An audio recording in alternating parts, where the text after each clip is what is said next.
Ce livre est un essai, puisqu'il essaye de préciser une pensée, mais il est fait avec les moyens de la littérature, qui sont les seuls que j'ai, c'est-à-dire par les moyens de la langue, du récit.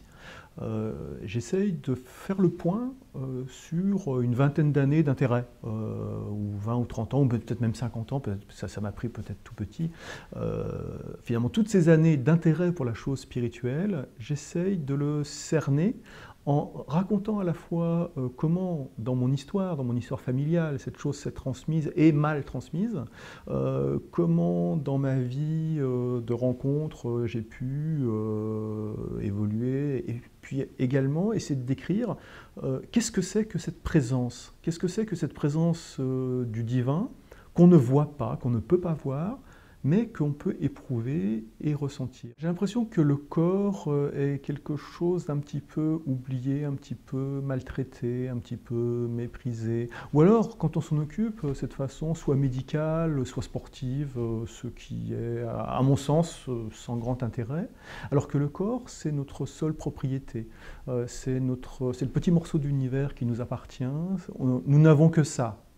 Je ne pense pas que l'esprit soit quelque chose qui vienne habiter le corps. Nous avons une existence, et cette existence, elle se manifeste dans le réel par le corps. Donc, tout ce qu'on vit va s'éprouver par le corps, par les sens, et c'est cet éprouvé du corps qui va nous permettre de penser quelque chose. Donc on ne peut pas avoir une expérience purement mentale, purement intellectuelle.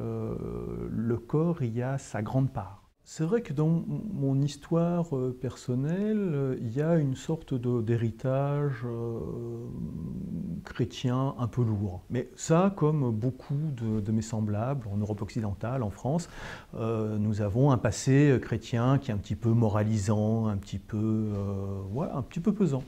Et pourtant, j'ai toujours eu ce goût pour la spiritualité, pour le divin, sans trop savoir comment le sentir, comment le voir, comment le penser, comment le vivre.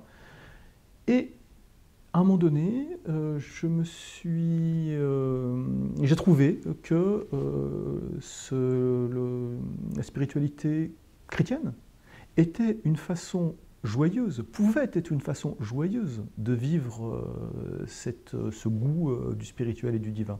Plutôt que d'être dans une sorte de flou un petit peu multi-religieux, en prenant un peu de ci, de là, je me suis dit que la spiritualité chrétienne était quelque chose d'extrêmement cohérent, d'extrêmement fort, et qui pouvait être vécu d'une façon heureuse, jubilatoire, joyeuse.